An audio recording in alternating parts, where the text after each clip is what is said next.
আসসালামু আলাইকুম। সবাইকে শুভ সকাল। সকাল, সকাল বৃষ্টি, বৃষ্টি ঠান্ডা, ঠান্ডা একটা ওয়েদার। সুন্দর কিন্তু লাগতেছে।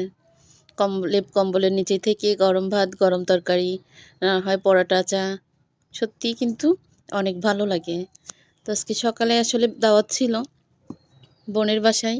কিন্তু আমার বাসায়ও মেহমান আছে, মেহমানও যাবে ওদের বাসায়। এজন্য ওদের বাসায় খাওয়ার কথা। তারপরেও ভাবতেছি যে ওদের বাসায় অনেক মেহমান।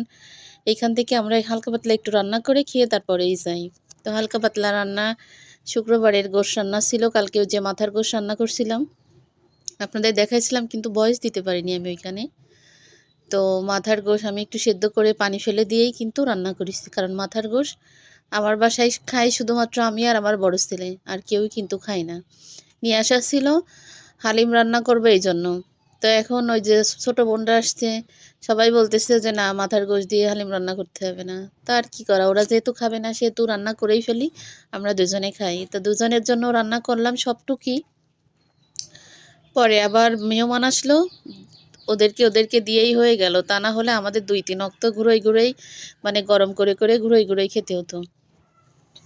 সেই গোশের তরকারি আছে, ভাত আছে, ভাত ভাজি করব, রুটি আছে, গোশের তরকারি আছে। আর এই নদীর এই যে সিলিন্দে মাছ আগের দিন নিয়ে আসছিলাম, ডগরা মাছ, সিলিন্দে মাছ। আমাদের এখানে সিলিন্দে মাছ বলে, ডগরা মাছের সাথে যেগুলা থাকে।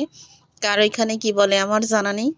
তো ওই মাছগুলা দিয়ে হাতে মাখায় টমেটো দিয়ে, আলু দিয়ে আর হচ্ছে ধনেপাতা দিয়ে রান্না করতেছি। দেখেই বুঝতেছেন যে আমার তরকারিটা কত মজা লাগবে খেতে।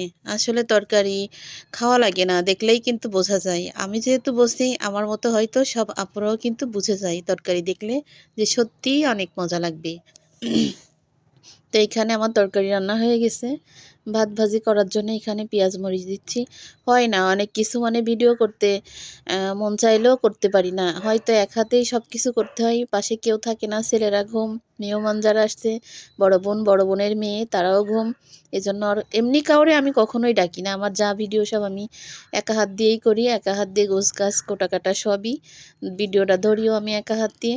আমার অনেক কষ্ট হয়। তারপরও কি আপনাদের সাথে ভিডিও শেয়ার করতে, করতে এমন অভ্যাস হয়ে গেছে, একটাবার না দিলে মনে হয় কি যে ভালো লাগতেছে না। তারপরও অনেক ভিডিও দেওয়া হয় না, দেখানো হয় না বা করাও হয় না। সময় স্বল্পতার জন্য কষ্ট হয়ে যায় অনেক বেশি। অনেক সময় করিও না অনেক কিছু।